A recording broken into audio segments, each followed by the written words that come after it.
نحمده ونستعينه ونستغفره ونؤمن به ونتوكل عليه ونعوذ بالله من شرور أنفسنا ومن سيئات أعمالنا من يهده الله فلا مضل له ومن يضلله فلا هادي له ونشهد أن لا إله إلا الله وحده لا شريك له ونشهد أن سيدنا ونبينا ومولانا محمدا عبده ورسوله أرسله بالحق بشيرا ونذيرا وداعيا إلى الله بإذنه وسراجا منيرا صلى الله تعالى عليه وعلى آله وأصحابه وسلم تسليما كثيرا أما بعد فأعوذ بالله من الشيطان الرجيم بسم الله الرحمن الرحيم وضرب الله مثلا قرية كانت آمنة مطمئنة يأتيها رزقها رغدا من كل مكان فكفرت بأنعم الله فأذاقها الله لباس الجوع والخوف بما كانوا يصنعون ولقد جاءهم رسول منهم فكذبوه فأخذهم العذاب وهم ظالمون فكلوا مما رزقكم الله حلالا طيبا واشكروا نعمة الله إن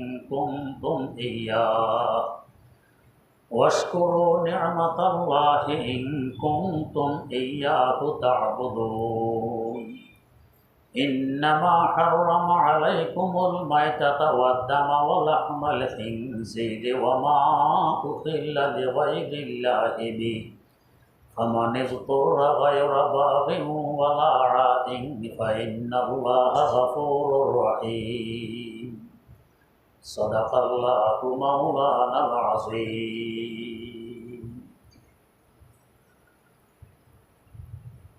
সূরা নাহলের 112 নম্বর আয়াত থেকে তেলাওয়াত করা হয়েছে। এর আগের আয়াতে কাফের মুশরিকদের আলোচনা, তাদের মূল শাস্তি যে আখিরাতে হবে এই সময় আলোচনা ছিল। হাসর মাঠে কিভাবে তর্ক বিতর্কে জড়িয়ে পড়বে, এর ফল সামনে কি আসবে, এই সম্পর্কে আলোচনা করার পর আজকের কথিত আয়াতে আল্লাহ পাক জানিয়ে দিচ্ছেন, যদিও মূল শাস্তি আখিরাতে হবে, দুনিয়াতে অন্যদেরকে শিক্ষা গ্রহণের লক্ষ্যে কিছু শাস্তি এদেরকে ভোগ করতে হয়। এদের দুনিয়ার কিছু শাস্তি সম্পর্কে আল্লাহ পাক বলতেছেন, وَضَرَبَ اللَّهُ مَثَلًا قَرْيَةً كَانَتْ آمِنَةً مُطْمَئِنَّةً। আল্লাহ পাক দৃষ্টান্ত পেশ করছেন যে তোমরা লক্ষ্য করো ওই জনপদের দিকে, যে জনপদ ছিল বড় নিরাপদ, মানুষ নির্দ্বিধায় নির্ভয়ে বসবাস করত, চলাফেরা করত। মুতমাইন্নাতা, এরা ইতমিনানের সাথে সুখ স্বাচ্ছন্দ্যে বসবাস করত। ইয়াতিহা রিজকুহা রাগাদা, পর্যাপ্ত পরিমাণে তাদের কাছে রিজিক আসত। মিন কুল্লি মাকান, চতুর্দিক থেকে। রিজিকের অভাব নেই, খাওয়া দাওয়ার অভাব নেই, সুখ শান্তির অভাব নেই, নিরাপত্তার অভাব নেই, সব কিছু এদের আছে। এ সময় দরকার কি ছিল? আল্লাহ পাকের উপর ঈমান আনয়ন করা, এবং এই নিয়ামতের শুকর আদায় করা, কৃতজ্ঞতা প্রকাশ করা। কিন্তু তারা করল এর উল্টা। ফাকাফারাত বিআনউমিল্লাহ, আল্লাহ পাকের নিয়ামত সমূহের নাফরমানি করল, কৃতজ্ঞতা প্রকাশ করল না। আল্লাহ রাব্বুল আলামিন নিরাপত্তা, অর্থ সম্পদ, ক্ষমতা এগুলো দিয়ে পরীক্ষা করেন শুকর আদায় করে নাকি নাফরমানি করে। আবার অভাব অনটন, রোগ ব্যাধি, মুসিবত, দুঃখ কষ্ট দিয়েও পরীক্ষা করেন। ধৈর্য ধরে না উল্টা আমার উপর প্রশ্ন উত্থাপন করে, দুইটাই পরীক্ষা। নেয়ামত পাওয়ার পর যদি শুকর আদায় না করে, পরীক্ষায় পাশ করতে পারলো না, ফেল করলো, এরপরে কিন্তু গজব আসবে। দুঃখ কষ্ট মুসিবত আসার পর ধৈর্য ধরল না, আল্লাহ পাকের উপর প্রশ্ন উত্থাপন করলো। ধৈর্য ধরলে বুঝবো এটা আল্লাহ পাকের পক্ষ থেকে একটি নিয়ামত। আর যদি ধৈর্য না ধরে প্রশ্ন উত্থাপন করে আল্লাহ আমাকে পেয়েছে, এ রোগ দেওয়ার জন্য আর কাউকে পাইনি, বুঝতে হবে এটা আল্লাহ পাকের পক্ষ থেকে গজব এবং শাস্তি। ফেরাউন ক্ষমতাও ছিল, অর্থও ছিল, সুখ শান্তিও ছিল, নীল দরিয়ার মধ্যখানে বাড়ি নির্মাণ করেছে, ধুলাবালির প্রশ্নই আসে না। অনেক রোগ জন্ম নেয় ধুলাবালি থেকে, সে ধুলাবালি মুক্ত দরিয়ার মধ্যখানে তার বাড়ি। তো দীর্ঘ 400 বছর যাবৎ তার নাকি কখনো সর্দিও লাগেনি, সুস্থ ছিল। দরকার ছিল সৈয়দেনা হজরত মুসা আলা নবিয়িনা ওয়া আলাইহিস সালাতু ওয়াস সালামের দাওয়াত গ্রহণ করা, শুকর আদায় করা, করেছে উল্টা। আল্লাহ রাব্বুল আলামিন ধরে বসেছে। আল্লাহ পাক ছাড় দেন কিন্তু ছেড়ে দেন না, কিছু সময় মহলত দেন, দেখি ফিরে আসে কিনা, তওবা করে কিনা। যখন দেখে আর ফিরে আসে না, তওবা করে না, তখন ধরে বসেন। আল্লাহ পাকের নিয়ম। তো এখানেও এই জনপদ উদ্দেশ্য কি? এক তাফসির মোতাবেক তাকিয়া, এই জনপদের নাম তাকিয়া। আরবে একটি শহর আছে ইয়াম্বু, ইয়াম্বু এবং মিশরের মাঝামাঝি জায়গায় এই তাকিয়া নামক জনপদ অবস্থিত ছিল। খুব সুখ শান্তিতে বসবাস করতে, অর্থ সম্পদের অভাব নেই, রিজিকের অভাব নেই, আবহাওয়া সুন্দর, সব কিছু ভালো। আল্লাহ পাক পয়গম্বরও পাঠিয়েছেন তাদের কাছে, কিন্তু পয়গম্বরের কথা মানেনি, উল্টা নাশকরিতে লিপ্ত হলো। কোনো কোনো তাফসির মোতাবেক এই শহর দ্বারা মক্কায়ে মুকাররমা উদ্দেশ্য, এই জনপদ মক্কায়ে মুকাররমা। যদিও স্থানীয়ভাবে এখানে কোনো ফসলাদি উৎপাদন হয় না, চতুর্দিক থেকে নানা ধরনের শস্য ফলাদি এখানে এসে যায়। নিরাপত্তা তো আছে, সব কিছু ছিল। আল্লাহ পাক শ্রেষ্ঠ পয়গম্বর তাদের কাছে পাঠাইলেন। এরা পয়গম্বরকে না মেনে উল্টা মিথ্যাবাদী বলতে আখ্যায়িত করল। আল্লাহ রাব্বুল আলামিনের পক্ষ থেকে গজব নাজিল হলো, দুর্ভিক্ষ দেখা দিল। প্রায় 7 বছর যাবৎ, হুদায়বিয়ার সন্ধির কিছুদিন পর 7 বছর যাবৎ মক্কায়ে মুকাররমায় দুর্ভিক্ষ। এমন দুর্ভিক্ষ যে মানুষ শেষমেশ কুকুরের গোশত, শুয়োরের গোশত, রক্ত, পচা গান্দা, নাপাক বস্তু পর্যন্ত খেতে বাধ্য হয়েছে, ক্ষুধার তাড়নায়। এই অবস্থা। আশ্চর্য হবেন, এই সময় নাজদ থেকে কিছু খাবার আসতেছিল মক্কায়ে মুকাররমায়। একজন প্রভাবশালী ইসলাম গ্রহণ করেছেন, সংবাদ পাঠালেন মদিনা মুনাওয়ারায় যে হুজুর, এখান থেকে পর্যাপ্ত পরিমাণের খাবার মক্কায়ে মুকাররমায় যাচ্ছে। এরা তো আপনাকে মানে না, উল্টা আপনাকে আপনার জন্মস্থান বাসস্থানে থাকতে দেয়নি। আমার এখানে শক্তি আছে, প্রভাব আছে, আমি চাইলে এই খাদ্যগুলো বাধা দিয়ে রেখে দিতে পারি। আমি চাই যে এই খাদ্যগুলো মক্কা যাতে না পৌঁছে আমি এখানে রেখে দিই।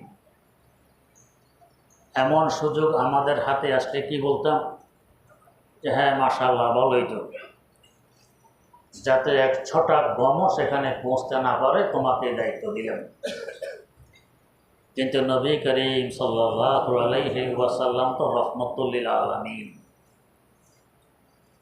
বুখারী শরীফে আছে রাসূল আকরাম সাল্লাল্লাহু আলাইহি ওয়াসাল্লামের অবদান ছিল আজওয়াদা মিনার রিহিল মুরসালা, প্রবহমান বাতাস থেকেও তার অবদান আরও বেশি, আরও ব্যাপক।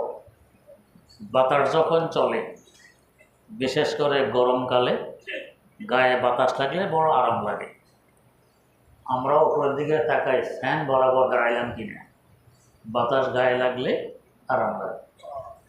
এর পাশাপাশি আমাদের বাঁচার জন্য অক্সিজেন অপরিহার্য, এটা না থাকলে আমরা কেউ বাঁচব না। বাতাসে অক্সিজেন বয়ে নিয়ে আসে, কিন্তু এই বাতাস কোনোদিন বিবেচনা করে না যে এ আমার আল্লাহর অলি, এর গায়ে ভালো করে লাগবো, অক্সিজেন এখানে নিয়ে আসবো। আর ও আল্লাহর বড় দুশ্মন, এর ধারে কাছেও যাব না, অক্সিজেনও তার কাছে বয়ে আনবো না। এই চিন্তা বাতাস কখনো করে না। শত্রু মৃত্যুর ভেদাভেদ ছাড়া সকলের জন্যই বাতাস সমানভাবে উপকারে আসে, সকলের গায়ে লাগে, সকলের জন্য অক্সিজেনের ব্যবস্থা করে দেয়।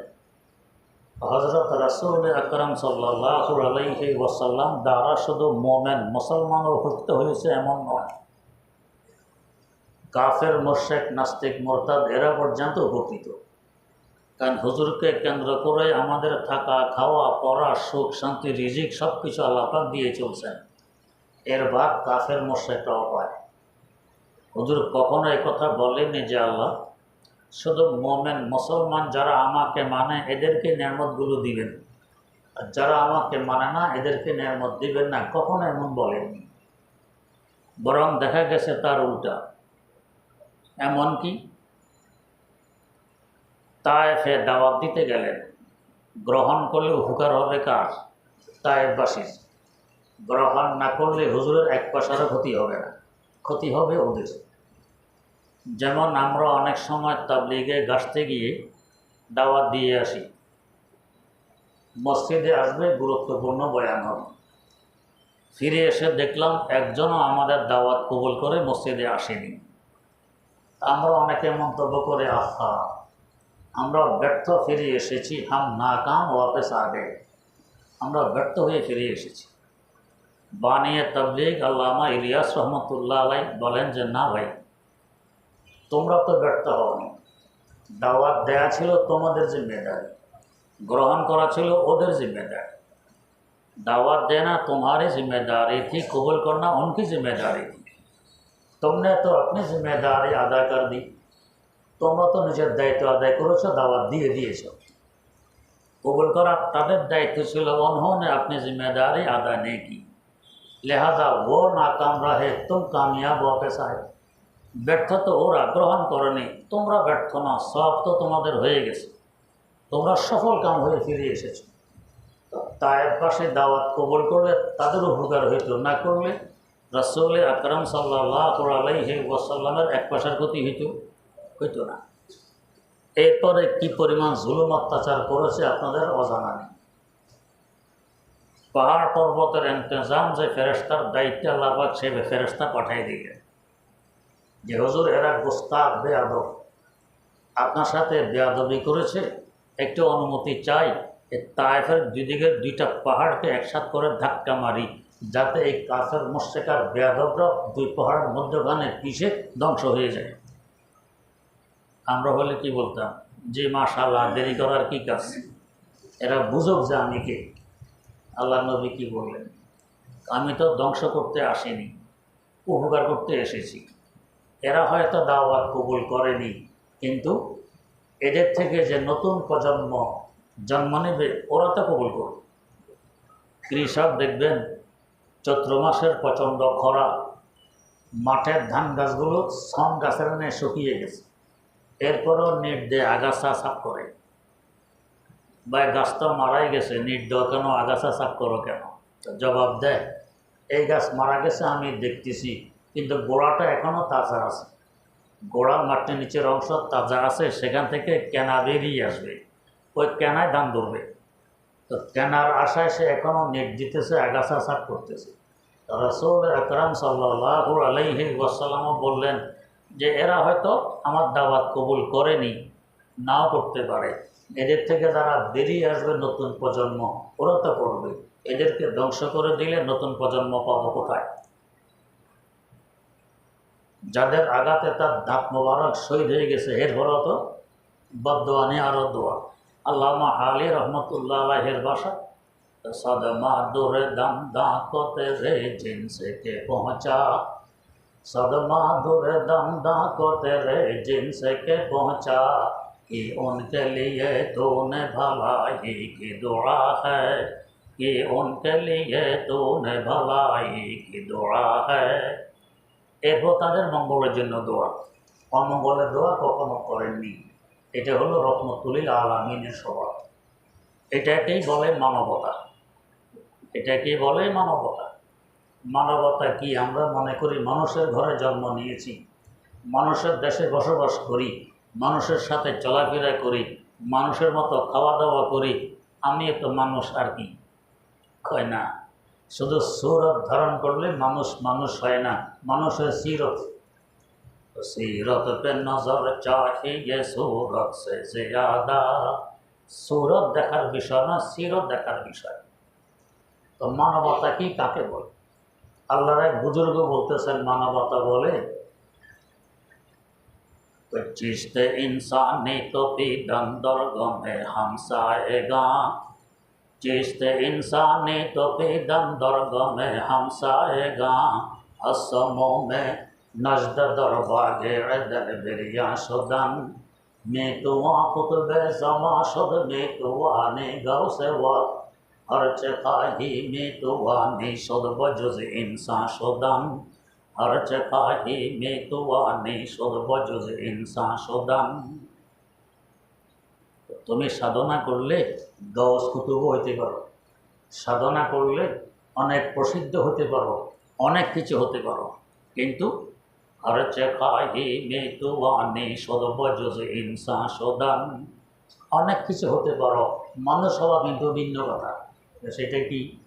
তো সেটা হলো চিস্তে ইনসানি তো পিদন দরগমে হামসায়েগা, চিস্তে ইনসানি তো পিদন দরগমে হামসায়েগা, আসমো মে নজদ দরবাগে দন বিরিয়া শুদন।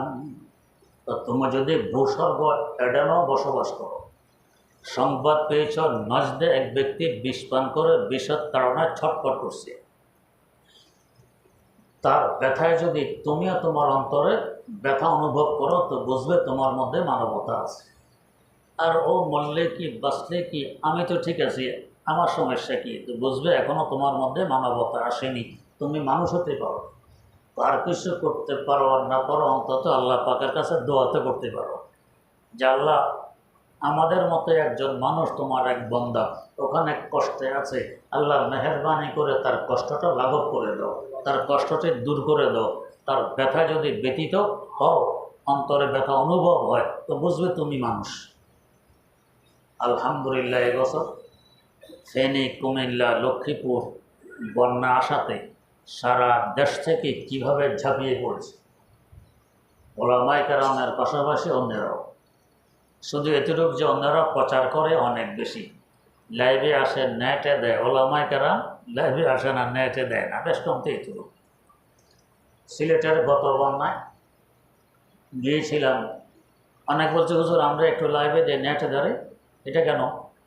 আমাকে নেটের জন্য আসছে এখানে। এবছরও গেছি এলাকায়, কিছু লোকজন হুজুর নেটে দেয় একটু ছবিটা নেই, কেন ছবি নেবে, নেটে কেন দিবে, দরকারটা কি? ওলামায়ে কেরাম এটা না করার কারণে মানুষ মনে করে এরা পিছিয়ে আছে, কিন্তু বাস্তব হলো অন্যরা যে পর্যন্ত এগিয়ে আছে তার চেয়ে কয়েক গুণ বেশি ওলামায়ে কেরাম এগিয়ে আছে। এরা বোঝে মানবতা কি। चिश्त इंसानी तो बेदन दर्दों में हमसाएगा असमों में नजद दरबागे अदन बेरिया शुदान। এটাকে বলে মানবতা। হযরত রাসূল আকরাম সাল্লাল্লাহু আলাইহি ওয়াসাল্লাম তাকে নিষেধ করে দিলেন, খবরদার বাধা দেবে না, শস্য যাচ্ছে মক্কা মুকাররমা যেতে দাও। এমনকি এরা ক্ষুধার তাড়নায় টিকতে না পেরে আবু সুফিয়ান তখনও ইসলাম গ্রহণ করেনি। সে মদিনা মুনাওয়ারার সংবাদ পাঠাইল, আমরা তো এইভাবে ক্ষুধার তাড়নায় মারা যাচ্ছি, তুমি তো আত্মীয়তার সম্পর্ক বজায় রাখার ওয়াজ করো। আমরা যদিও তোমার দিন গ্রহণ করিনি, আত্মীয়তা ঠিক আছে, তা আত্মীয়তার সম্পর্ক বজায় রাখার জন্য আমাদের দিকেও তো একটু খেয়াল রাখা দরকার। রাসূল আকরাম সাল্লাল্লাহু আলাইহি ওয়াসাল্লাম মদিনায় মুনাওয়ারা কালেকশন করে মক্কাবাসীর জন্য শস্য পাঠিয়ে দিয়েছেন, খাবার পাঠিয়ে দিয়েছেন। যারা তাকে নিজের মাতৃভূমিতে থাকতে দেয়নি, দীর্ঘ 53 বছরের বাসস্থানে থাকতে দেয়নি, অর্থ করে টাকা পয়সা জায়গা জমিন কিছু নিতে দেয়নি, সব তারা গ্রাস করে ফেলেছে। আর এই অবস্থায় তাদের জন্য হুজুর কালেকশন করে খাবার পাঠাইলেন, শস্য পাঠাইলেন। এটার নাম হইল মানবতা। তা আল্লাহ রাব্বুল আলামিন এই মক্কা শহরকে দৃষ্টান্ত হিসাবে পেশ করতেছেন। ওয়াদরাবাল্লাহু মাসালান কারিয়াতান কানাত আমিনাতাম মুতমাইন্না। দেখো এই শহরটায়, জনপদটা মক্কায় মুকাররম, হাজার হাজার বছর থেকে এটা আবাদ। সৈয়দনা হযরত ইব্রাহিম আলা নবিয়্যিনা ওয়া আলাইহিস সালাতু ওয়াস সালামের জমানা থেকে এটা আবাদ। বনে আমালাকা এসে এটাকে আবাদ করে। এত হাজার বছর থেকে এটা আবাদ, এখন দেখা দিয়েছে দুর্ভিক্ষ। অথচ ছিল বড় স্বাচ্ছন্দ্যে, কোনো অভাব অনটন এরা দেখেনি, এবং ছিল বড় নিরাপদে, শত্রুর ভয় এদের মধ্যে ছিল না। কিন্তু এখন এরা অনিরাপদে ভুগতেছে। কোনো কোনো তাফসীরে লেখে মুসলমানদের ভয়ের ভিতরে ঢুকে পড়েছে। কোন দিন আবার মদিনা থেকে মুসলমানরা এসে মক্কা আক্রমণ করে বসে। এদিকে ভয় আর এদিকে দুর্ভিক্ষ, এটা তো হয় ক্ষয়। এই অবস্থার ভিতরে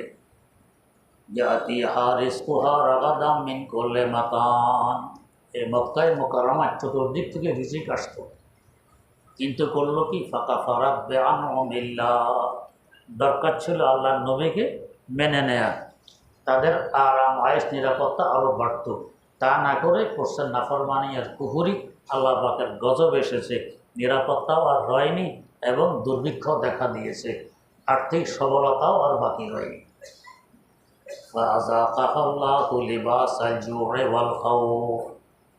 আল্লাহ পাক এদেরকে দুর্ভিক্ষের লেবাস পরায় দিলেন। লেবাস মানে পোশাক। একটা পোশাক যখন আমরা পরিধান করি, তো মাথার টুপি থেকে নিয়ে পায়ের মোজা পর্যন্ত পুরোটা দেহ লেবাসের ভিতরে ঢাকা থাকে। তো ঠিক দুর্ভিক্ষ দেখা দিয়েছে চতুর্দিক থেকে, যেন পুরোটা দেহ তাদের দুর্ভিক্ষে আক্রান্ত। ওয়াল খাউফ, এবং ভয়, চতুর্দিক থেকে ভয়, কোন দিন মুসলমানরা আক্রমণ করে বসে, এই ভয়। বিমা কানু ইয়াসনাউন, অপরাধ টাকা, এটা হলো তাদের কর্মফল। কেন তারা নবীকে বিশ্বাস না করে উল্টা অবিশ্বাস করেছে, আল্লাহ পাকের নিয়ামতের শুকর আদায় না করে নাশকরি কেন করেছে, এর ফল হিসাবে আল্লাহ পাক তাদেরকে গজব নাজিল করে দিলেন। এখান থেকে শিক্ষা গ্রহণ করতে হয়। আজকে হয়তো আমরা খুব সুখ শান্তিতে আছি, কালকে যে থাকতে পারবো কোনো নিশ্চয়তা নেই। হ্যাঁ, যদি আল্লাহ রাব্বুল আলামিনকে বিশ্বাস করে তার রাসূল সাল্লাল্লাহু আলাইহি ওয়াসাল্লামের দিন মেনে চলে পুরোপুরি, তাহলে আমরা মুতমাইন থাকতে পারি, নির্ভয়ে থাকতে পারি যে ইনশাআল্লাহ কোনো সমস্যা হবে না। আর তার উল্টা যদি হয় তো সমস্যা আমাদেরকেও গ্রাস করে নিবে। কেউ বলতে পারেন, হুজুর তো কত আল্লাহর ওলি, দিনদার, মুত্তাকি, পরহেজগার, দেখি সমস্যা তো শেষ নেই। কিছু সমস্যা আছে বাস্তবে, আর কিছু সমস্যা আছে সূরতে, বাহ্যিক দৃষ্টিতে, বাস্তবে এটা সমস্যা নয়। আগুন, কারো গায়ে লাগলে কি পরিমাণ কষ্ট, কতক্ষণ আগুনে টিকতে পারবো, হয়তো কয়েক মিনিট। আমাকে আগুনে ফেলে দিলে হয়তো কয়েক মিনিট বাঁচবে, পরেই তো মারা যাব। সৈয়দনা আল্লাহর খলিল ইব্রাহিম আলা নবিয়্যিনা ওয়া আলাইহিস সালাতু ওয়াস সালাম আগুনের ভিতরে ছিলেন দীর্ঘ 40 দিন। 1-2 মিনিট নয়, ঘন্টা নয়, 1-2 দিন নয়, দীর্ঘ 40 দিন। দেখতে তো দেখা যায় আগুনের ভিতরে, আসলে কি আগুন ছিল?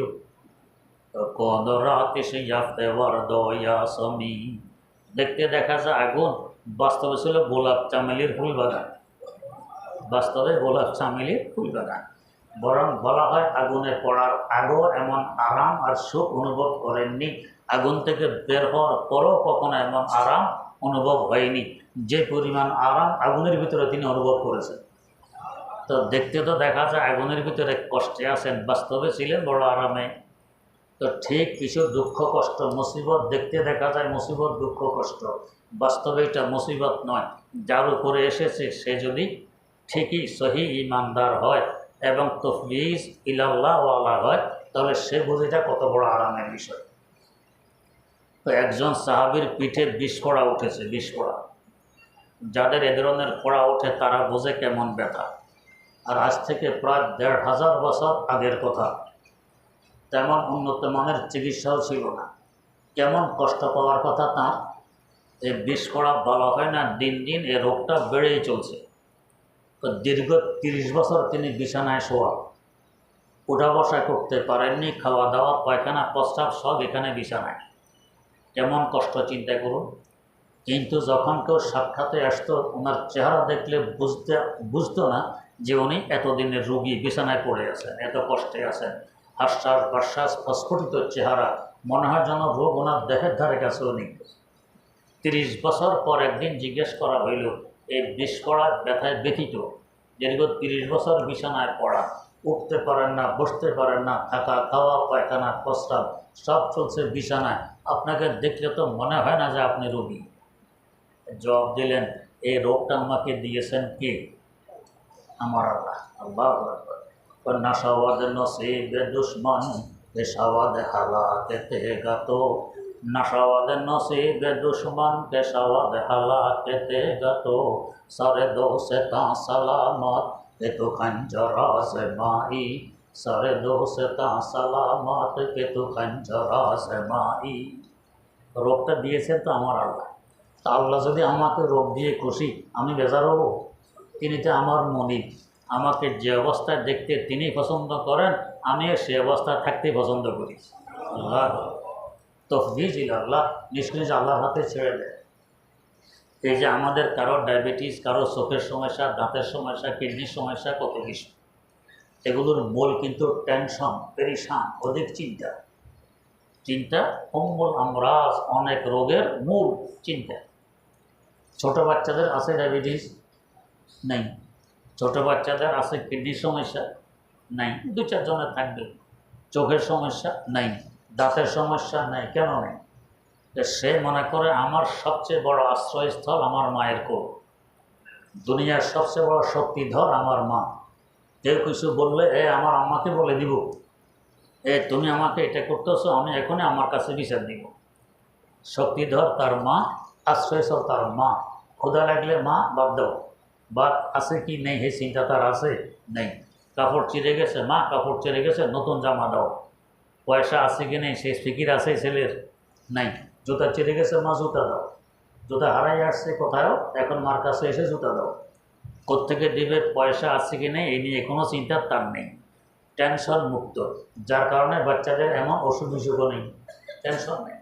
আর আমাদের চতুর্দিক থেকে টেনশনে ঘিরে আছে, এই জন্য এত অসুখ বিসুখ।